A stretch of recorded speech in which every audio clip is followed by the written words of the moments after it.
Capitalism adds dollar signs to opportunity you already had. And wars are not cheap. Almost no way to do that without stepping on someone. Partitions that were set up by, I think it was Britain. Boy, they're good at that. No. Come on. You're like, smarter than that. Exactly. We're all ignorant. 2024. Coming up. All right, we're back. So, this was cool. So before we get started, I have to say, like, last time watching the video back, I think I sent this in a text message. Like, it was like almost like therapeutic. Like, it was like, oh, this is cool. I'm talking about real stuff to somebody, and we were exchanging stories. Right. And a couple times I could see that, like, on my face in the video, I was still processing. And I think it was at the point where you were talking about how you process and how sometimes it's just there and you come back to it. Right. And I think it wasn't, I was trying to process it and talk. And so my words kind of got a little spacey there. But man, that was some crazy stuff that I have to say, I appreciate the fact that you like just divulged that information about like your what was it? Your learning process, and then just my auditory processing disorder. Right. And then also coming to the realization of that, working through that. That was really cool. Yeah. I really appreciate that, especially after the fact, because I had time to actually like listen to it and then really think about it. Right. And it just I think I'm on the same page as far as like and I think I was trying to say that, like, when I look back, things that people think were easy for me were really like I was silently in a corner struggling, you know, but I just somehow figured out how to make it happen. And I feel like that's kind of what you were saying, was that you had to put pieces together to get to the end result, but it probably isn't the same way as most people. I don't know if I can say that correctly, but anyway, I really appreciate that. That was really cool. And I hope we get some more stuff like that. On this session. Well, I enjoyed the opportunity to open up. So thank you again for having me and setting this all up.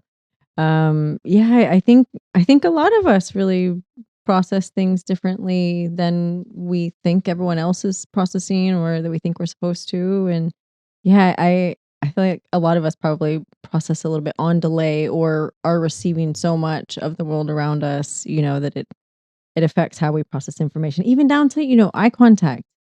Sometimes I have to like break eye contact when I'm really getting deep in thought, because eye contact is distracting, because then I have to process your body language, your facial expressions, everything that you're doing. I have to, because I'm taking it in with my eyes. Yeah. So I will like break eye contact. And it's funny because I've noticed the more I pay attention to myself, and the more I pay attention to the way people react to me, I've noticed that sometimes when I'm talking about something really intense, and like, let's say where I'm at dinner with somebody and I'm breaking eye contact, I traditionally will kind of go off to the same region, right? To kind of look off to.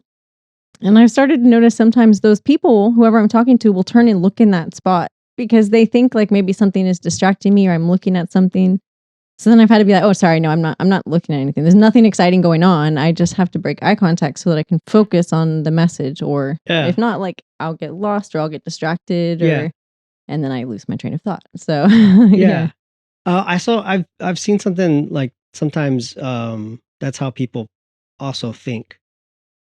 And it's part of, the side of their brain they're using or whatnot. But a lot of times people will not necessarily be like rolling their eyes or not paying attention, but they may be actually like thinking, and that's something that their brain does to help them think. Right. So I mean that kind of falls in line. So that I've heard that or read that. I mean, I can't put a source to it, but I think I've read that somewhere. It's so important to remember that when you're communicating with people, right? That like, hey, don't don't take it personal what they're doing or how they're communicating. It's a reflection of them and what they need to do to communicate that. So like you said, with the rolling eyes, I know people, I've worked with people that's almost like a habit, a tick, as they're talking, that they're rolling their eyes, and sometimes at the wrong time, combined with the wrong words and the eye roll, it can be perceived, the wrong way. It's like, oh, you have to remember, That's just them. That's just their communication style. Same as me looking off. It's like, it's just what I need to do. Don't take it personal. There's nothing wrong with your face. Yeah. Yeah. Oh, and another thing I noticed, you had a shirt. Um, was it Natives?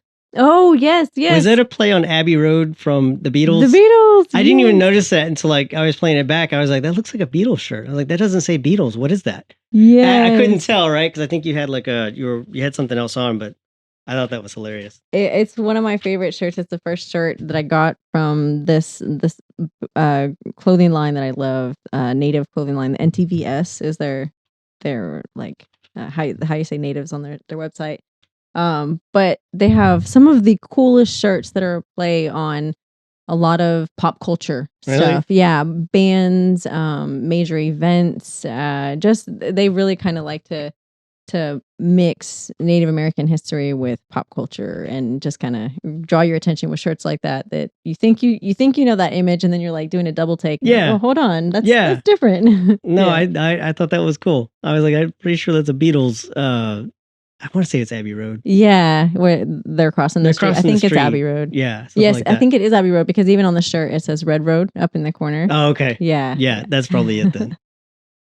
So do you want to pick up where we left off? Yeah, Because I yeah, only we had can- one thing left, but I think you had like a couple, right? Yeah, my things are really huge. I actually so I had wrote two like really really big things down. I Okay. think even the first one that I had asked you. So I don't know. I've kind of started to rethink it. Like, hold on, because that would be like 4 podcasts to go into, and we would need sources Oh, okay. or maybe that's how I feel about it because there's such big issues. I don't know, but yeah, let's just pick up where we left off. Okay. Do you want to go first? Because I only had one left. I think you had 2, right? I did, yeah.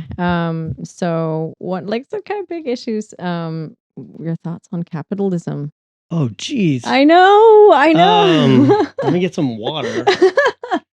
It's like that's why I was like, really, that's such a big thing. You can't really like take a bite out of that in a single podcast. Okay, no, you can't, because actually this is funny. Because I have this book on here because I was just going over it, and just deviating from what we were talking about. So this is one of my textbooks from my sociology degree, and Okay. it's one of the ones that I was like, you know what, I'm gonna keep this one, right? Because you pay like $200 or whatever outrageous amount it is for the book, and you go around and you try to sell it back at the end of the semester, and they give you $20 or something. Right. And I was like, there's a ton of information in this one, right? And it's probably 10, 15, 20 years old now. I don't know. But a lot of this is all about the like where all the theories come from, right? That never changes. It's just history. Right. But yeah, I was in here reading a little bit of stuff about Marx, about I believe it was it Durkheim and Weber. So a lot of that deals with capitalism, right? So with Marx, and I think people get this wrong. Like, Marx wasn't really all about like, let's just overthrow the government. It just so happened that for a few weeks, I think it was a few weeks in France, I don't know the timeline, the bourgeoisie and the proletariat and all that. It happened, right? Right. The poor were like, you know what, we're tired of doing all this work and getting pennies on the dollar, and this is what happened. And that only lasted for a few weeks, because then I think that the government like rebounded, or somebody else moved in with who had a military backing, and took back over. Yep. But with capitalism, yeah, it's as we see it today, it's very top heavy. It's gosh, I feel like it's a weapon for bigger corporations, bigger entities, government parts of the government, to maintain power, and to basically dictate what they want. And a lot of times, what they want is dictated by money. Right. I mean, you can look across like wars, especially now that we're in the age of the big Google machine. I mean, you started researching some of this stuff, and a lot of it was like, okay, we're gonna do this, and wars are not cheap. Costs a lot of money to drop a bomb, right? To Right. build an airplane, to ammunition, all that good stuff. But if you can justify it because you understand that at the end of the day or year or whatever it is, you and your buddies and your friends or people that you've sworn to are gonna, make bukus of money, then yeah, let's do it.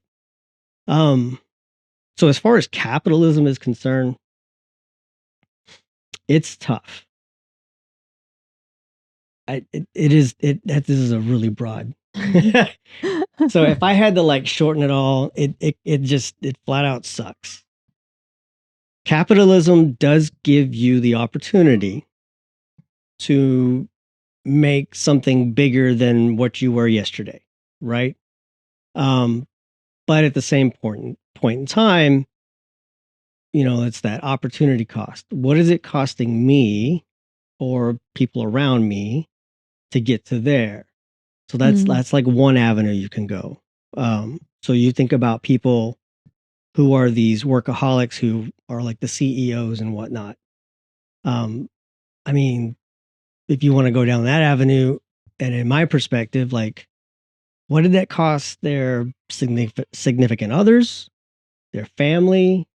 Um, you know what I mean? What was the cost for them to get there? right. What kind of did they have to do some illegal stuff? Did they have to do some immoral stuff?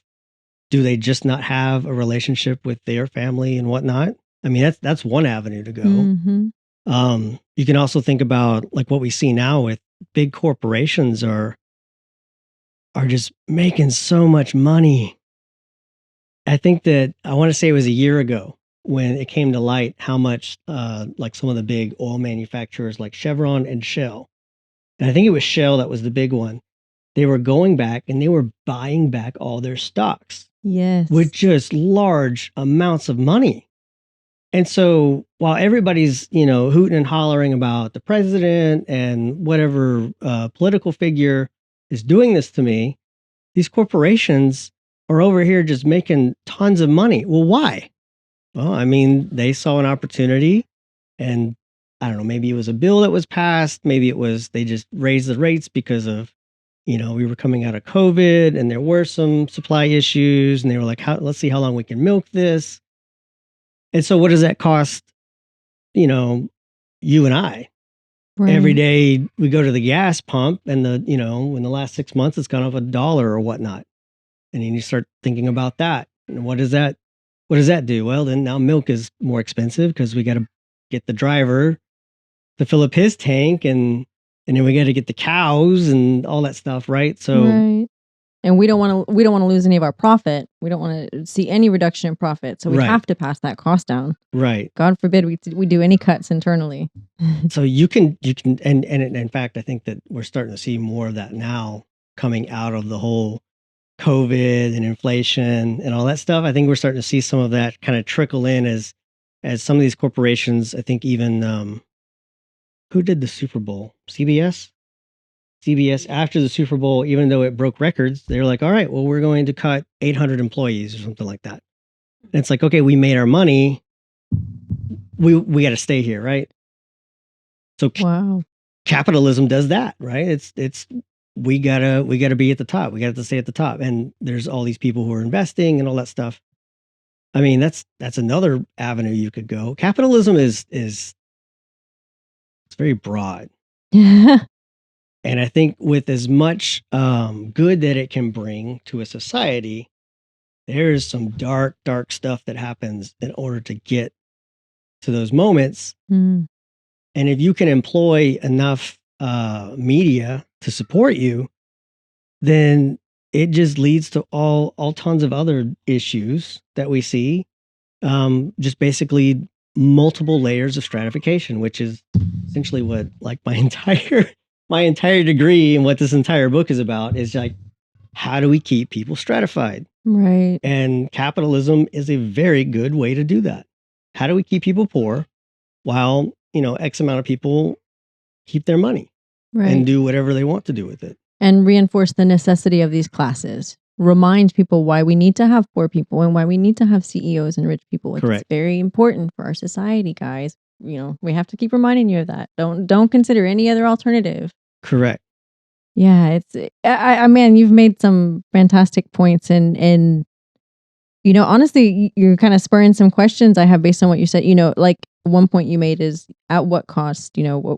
Yes, capitalism, gives you opportunities for growth, gives you opportunities, like you said, to make something bigger of yourself, but make something bigger of yourself financially, right? You can Hmm. still make something bigger of yourself without spending a dime. You can make Yeah. something bigger of yourself within your community, within your family. So to say, well, capitalism gives us all these opportunities. No, you have that opportunity. Capitalism adds dollar signs to opportunity you already had, and starts to give you focus. Okay, now you need to look at reach and numbers and profit, and everything starts to become this metric system that we track.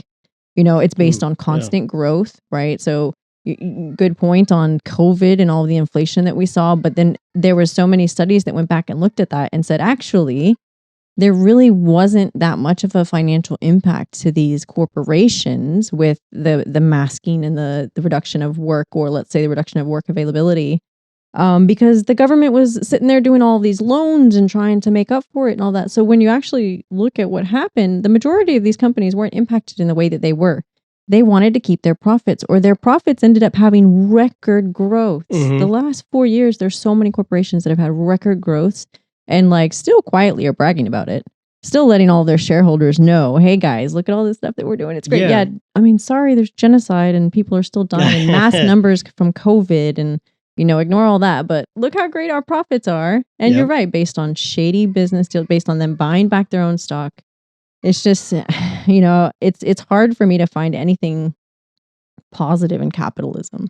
I think I struggle with it, and it's almost why I like talking about it, because it's like, all right, somebody show me the real genuine good that happens here. Yes, it brings jobs, but we don't actually need jobs and money and all that system if we literally had a community-based support system. If we grew our own food and worked on local resources and local sustainable, just a sustainable way of life, Hmm. then we wouldn't actually need capitalism. We never needed it in the first place, right? Like, it technically brought us the Industrial Revolution and all these great things that killed the earth, that is killing us now. Hmm. So yeah, I like I said, that's why I like to bring it up. Is it's like, where's the good in it, and how can we are such an intensely capitalistic society.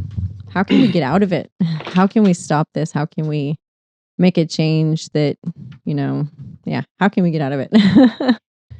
I don't think that without like a huge detriment to society as it functions now, um, just complete chaos. I don't think you can get out of the capitalism that exists around the world. It had to be something that is slowly done. Otherwise, just entire you know segments of society would collapse. I mean that's just kind of where we are. Because we've based so much of society around the capitalistic structure. Yeah, because Okay. it's no longer. And I was gonna find it, but I thought I had it marked, but I didn't.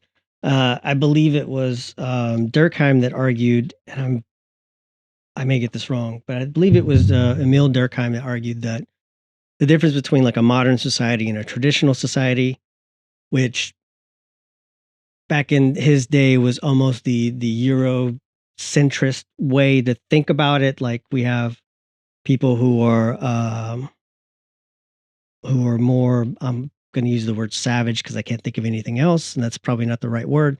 But they're not as smart, they're not as modern, they're not as capable. And then you have other parts of society, countries that have better technology, are smarter, more sophisticated, whatever. And that was kind of how he described, modern versus traditional. Traditional would be like, your smaller communities and cultures of ancient times where everybody kind of served the same purpose, or not serve the same purpose, but they were all kind of heading in the same direction, right? Right. The mother, the father, and the children were out, picking whatever crop that needed to be picked, or doing whatever needed to sustain water sources or Mm. hunting. And that was what they did for the community as a whole.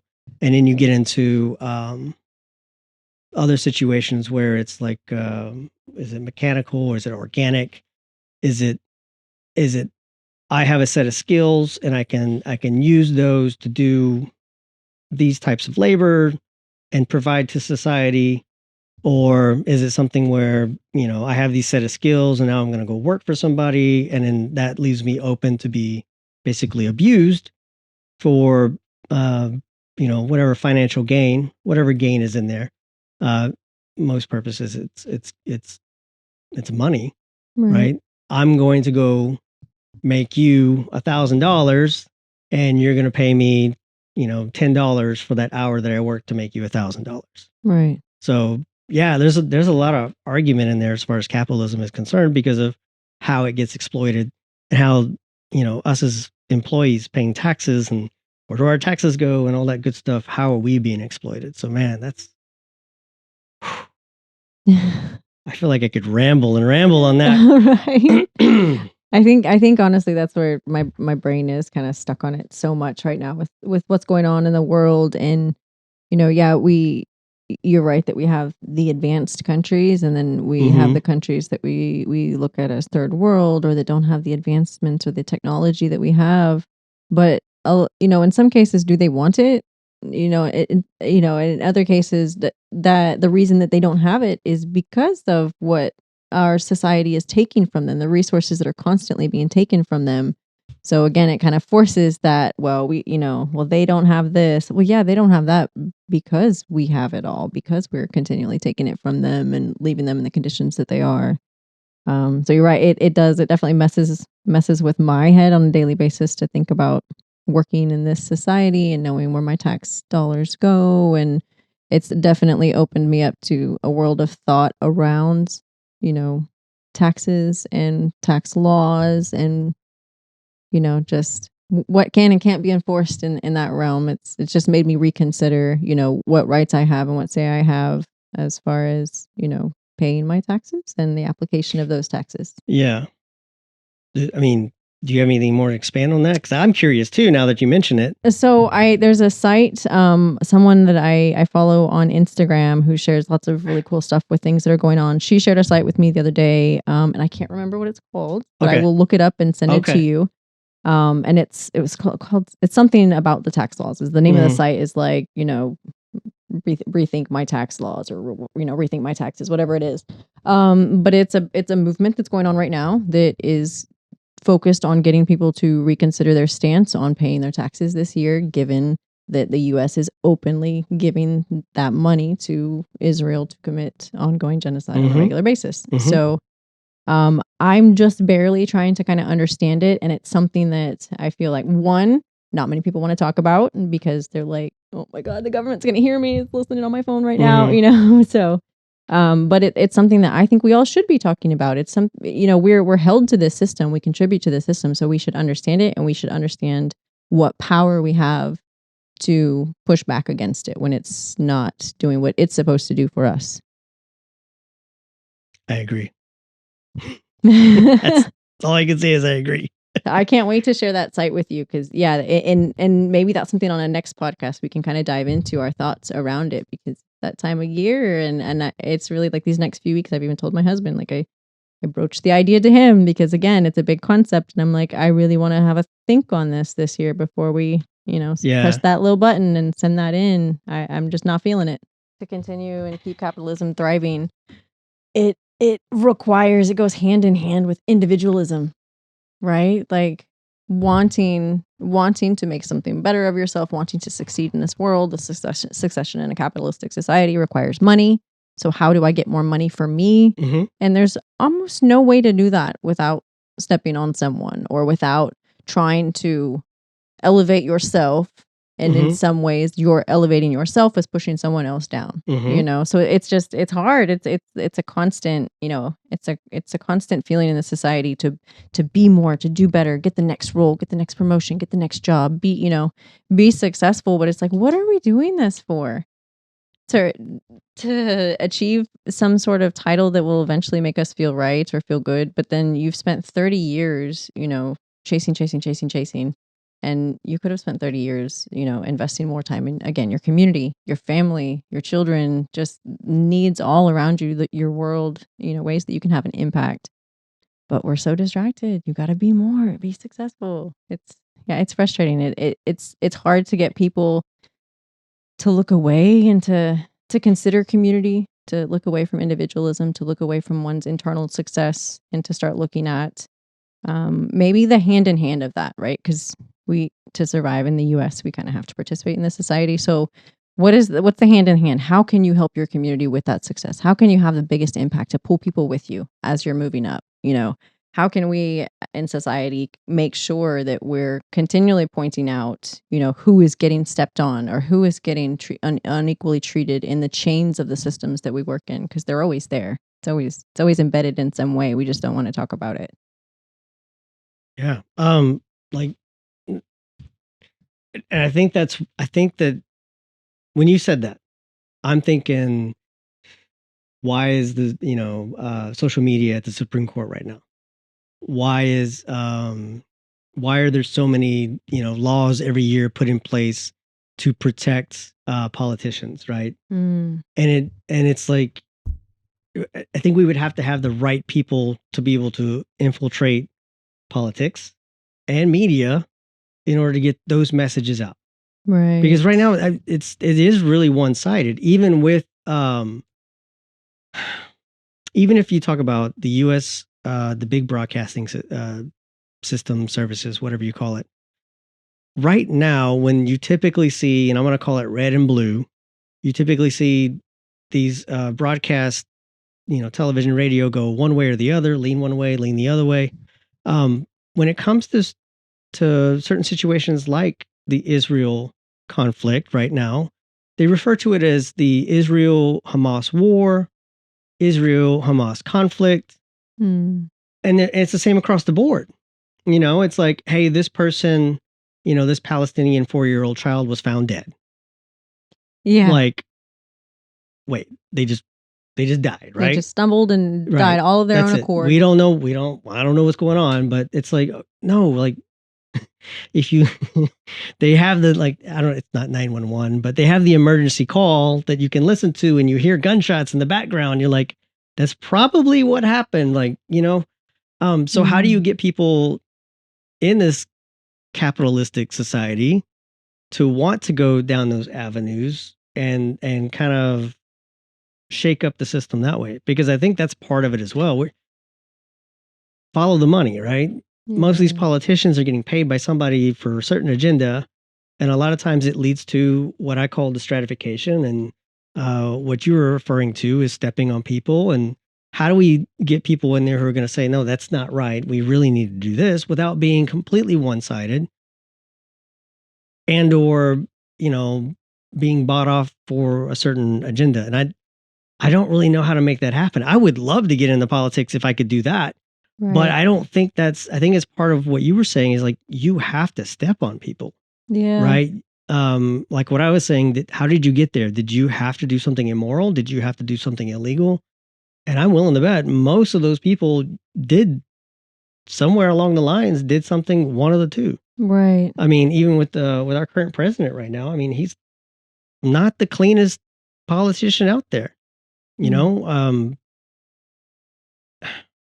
back in the day, he was on some laws that was very much, these classes and these certain people that look this certain way are bad people. Right. And you fast forward 30 years, those laws have just changed so many people's lives.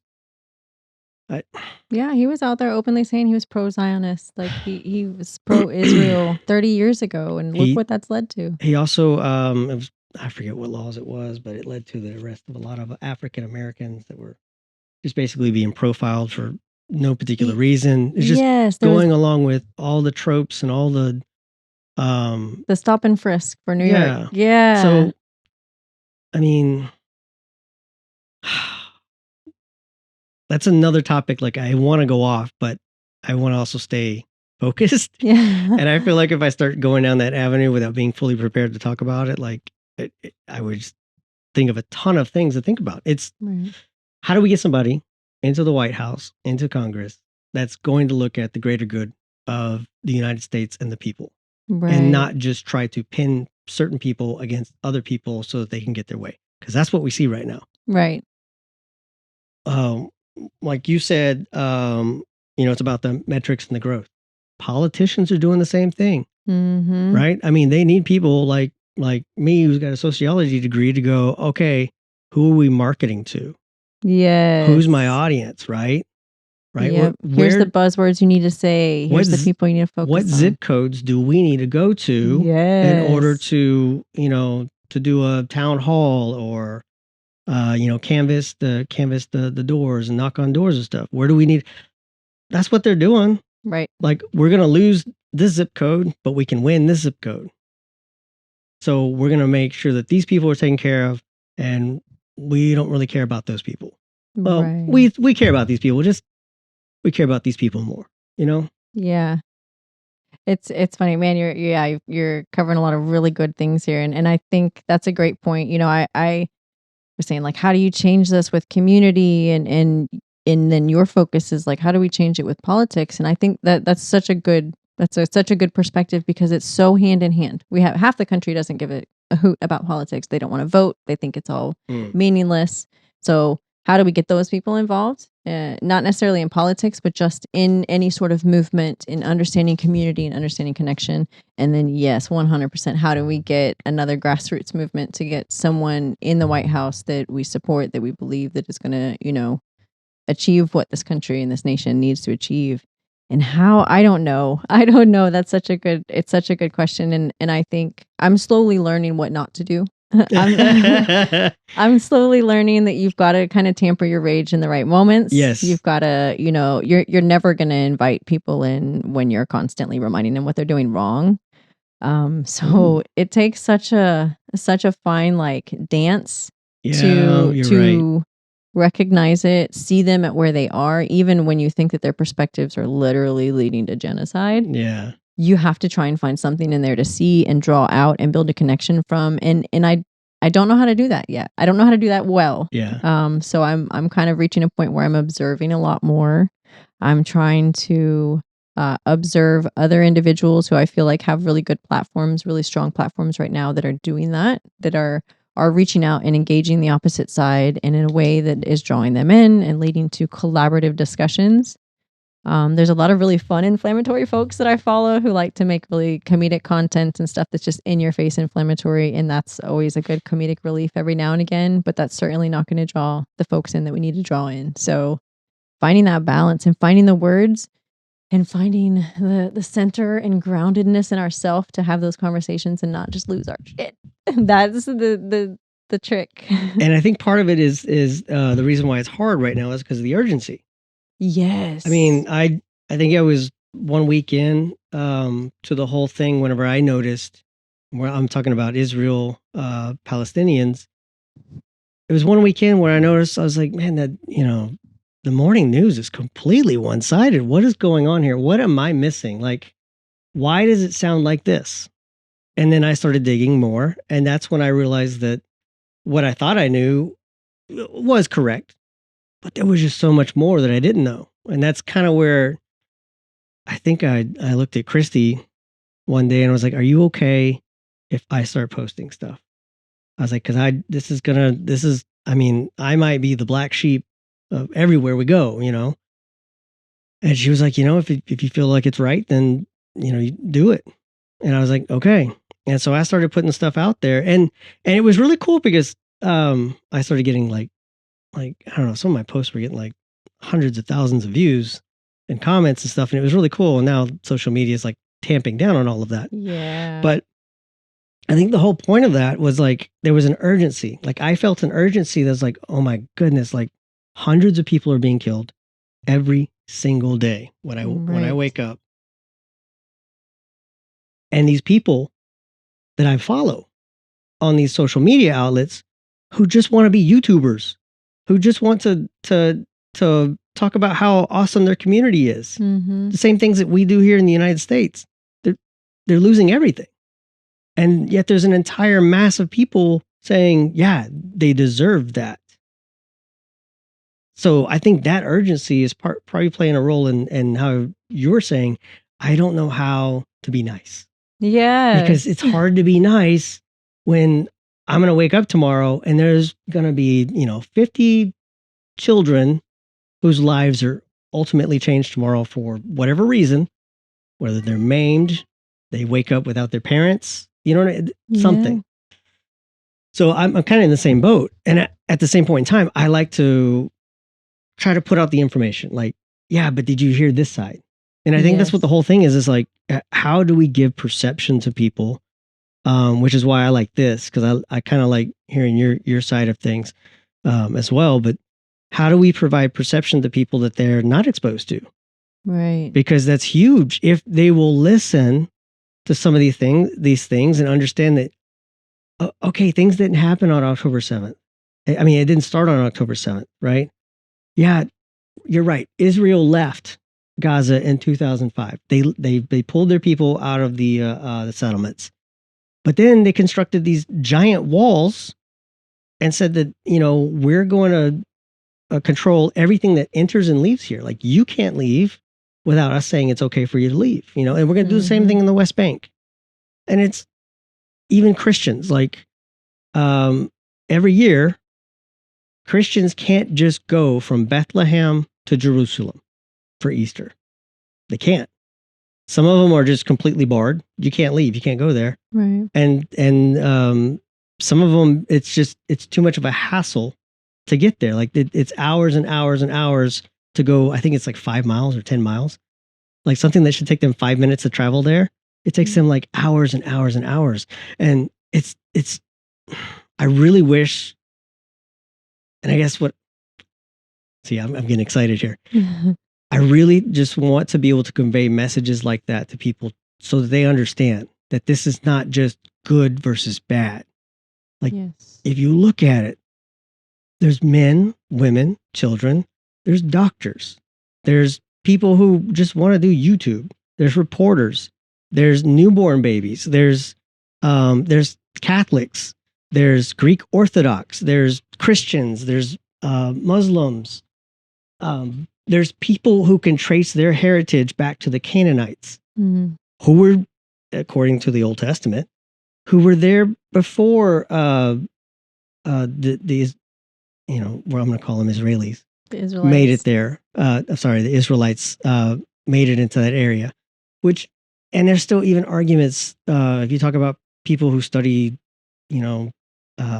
biblical and the Hebrew writings of the time, that was Israel talking about not Moses, Abraham's son, or was he actually talking about the people and the different kingdoms? And it's just, if we could all sit back and kind of scope everything out and stop listening to some of these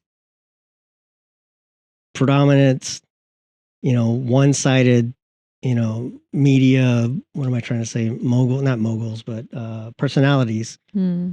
And actually look at it, I think we would all be on the same page, but we don't ever get there. And I think part of it is coming back to capitalism. Yes. Keeping us now divided and distracted. Yeah, because now you've got these personalities who are like, well, shoot, I can sell t-shirts and make money off of this, slogan based on this war. Yeah. That's a good point too, as far as the media and the individuals that have platforms right now, especially those who have talk shows or online, the Joe Rogans of the world who have their own broadcast. Yeah. I listened to one the other day, and I'm not even gonna to say his name. I shouldn't have even said the last one to even give attention there. But there are good and bad that comes from everybody who has something to say. But anyways, someone that I follow online and I really support what they do in this local Houston community posted a video of this individual talking about COVID and COVID vaccines. So I wanted to go and watch this video and see what they had to say. And it was only about 15-20 minutes. But what bothered me, it was just a single individual. It's just them. They don't have a guest. They don't have anyone offering another perspective or alternative views. And they're continually saying very inflammatory statements, very one-sided inflammatory, and even made the comment of like, forgive the hyperbole here. And it's like, no, actually, you can't forgive that. It's not necessary here. And it Yeah. completely inflames this argument and gives your entire audience a one-sided perspective that Right. if I didn't have the information that I had, as far as the things he was referencing, saying like, well, why didn't the government tell us that COVID was, the vaccines were dangerous way back when? No, they did. They always said that there was precaution to take when getting a new vaccine. We've always known that in the entire history of vaccines. We know that they come with symptoms, or that there are certain precautions that you have to take if you already have known allergies to certain penicillin or things like that. There's everyone has to take their own educated decision and cautions when getting a vaccine. But it really bothered me that he was making these statements, acting like for 3 years the government never said that there was any potential side effect or any potential harm that could come from these. And that's what bothers me. That's what it's shows like that. It's conversations like that where someone's just throwing lots of very inflammatory statements that if you haven't been exposed to the other side of that argument, you're going to believe it. And not Yeah. only you're going to believe it, you're going to be so excited and Yeah. inflamed by it, you're going to start sharing it online. And to your point, there's individuals who are like, I'm not even gonna watch TV. I'm not even gonna whatever. And they're just gonna take the word of their friend, their parents, their significant other, and then boom. Yeah. And then that's it. That's the word. That's what that means. And it goes back to my little book here. That's symbolic interactionism. That's what does this mean to you? Like to you, it's a book. To someone else, it's like, I don't know, it's got a cover and some paper in it. To me, I'm like, no, man, there's a ton of knowledge in here, right? Yes. So this means something completely different to I know about it because I've read through this thing. I don't know if I've read the whole thing yet. Probably. And I've reread stuff, but yeah, it's what does this mean to me? What does that personality mean to me? And oh, they're successful, capitalism. They must know what they're talking about. Milgram experiment. Yeah. They have a coat. They have a medical coat, so we have to trust them, Right. or maybe not trust them because a politician from whatever state said don't trust the doctors. It's like, what do I do?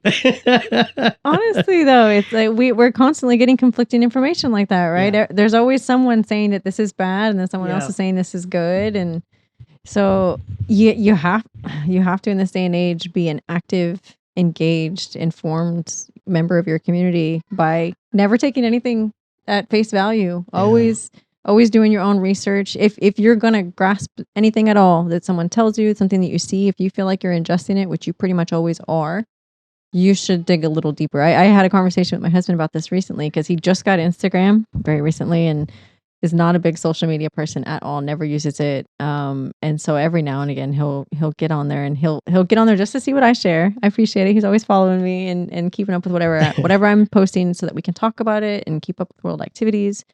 But then every now and again he'll go onto a little feed and he'll just watch funny videos, whatever comes his way, and he'll send me cute stuff every now and again. But he sent me one time that was like completely fake. It was like, I think it was like tips and tricks on how to like do stuff around the house or clean things or whatever. But but I watched the video and I'm like, hold on, there's no way I didn't know how to do this my whole life or whatever. So I just went into the comments, took a look, and immediately all the people in the comments are like, no, this is AI. That doesn't work. Like, and I don't even remember. It had to do with magnets, using magnets to clean or anything. But so I had a conversation with him and said, hey, before you ever share anything, before you forward it to anyone, just peep the comments because the world is super engaged right now. Yeah. And if you don't have the time to go and search the internet to make sure it's true, just dig through like the first 20 comments. Just scroll real quick and you'll find someone in there that's saying, actually, no, this is not real. Or, hey, here's a little bit that's not shown in this video. So and if you're engaging with it, then it's going to sustain it or perpetuate that. Yes. What am I? It's it's going to hit the algorithm and push it more. Yep, exactly. The moment you share that with someone else, then you're going to see more of those AI videos. Same thing we just talked about. Like somebody's going to see it, be like, "Whoa, it's on Instagram. It's on Facebook." Must be true. Yeah. I rebutted somebody on TikTok I'm not a big TikToker, so I just found out. I just figured out. I'm so late to the party. So I just figured out how to like respond with a video where it has like what they said in the corner. I was like, Oh, oh, cool. nice. Let me see if I can do this. And it's just amazing how like well, they're like all the information's out there, and I'm like, where? Like, please show me where, because we need to get to the bottom of this. We need to Yes. understand why this certain information that is just completely wrong is there, or how come this information exists, but all this other information just it's like we keep bringing up Israel because it's it's current. But the IC, or yeah, the UN, the ICJ, all that good stuff. 150 countries have said, guys, we need a ceasefire. Like, there's a lot of stuff that's shady. It just doesn't make sense. We need a ceasefire. And you got a few countries going, oh no, we're good. It's like, okay, how are 150 countries wrong? Right. And I lost track of it, but there was 50 countries. I think still going on through this week as well. Or maybe it wrapped up on Monday. Uh, Basically stating the case that Israel is occupying the Palestinian territories illegally based on the partitions that were set up by, I think it was Britain. Yep. That's a whole nother like tangent we could really go down, because boy, they're good at that. Yeah.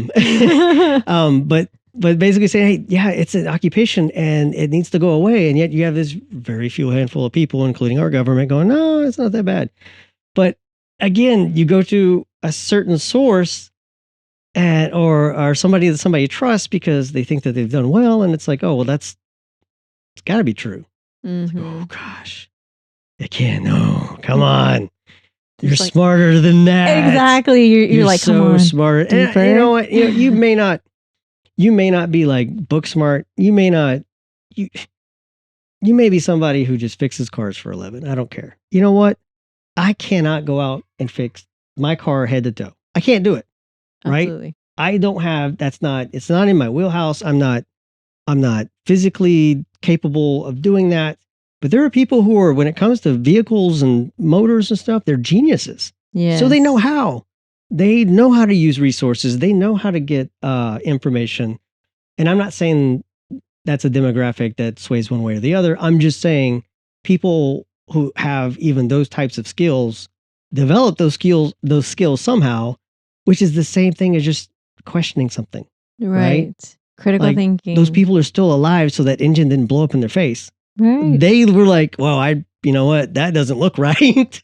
I guess is my point. Yeah, and I love that point, because it's honestly one of my favorite kind of conversations to have with people, is because, dare I say, and this is where it's like, okay, don't get offended, but dare I say, would you classify yourself as ignorant on auto mechanics? Would you use that phrase to say, as far as my realm of thinking? Talk about me? Yeah.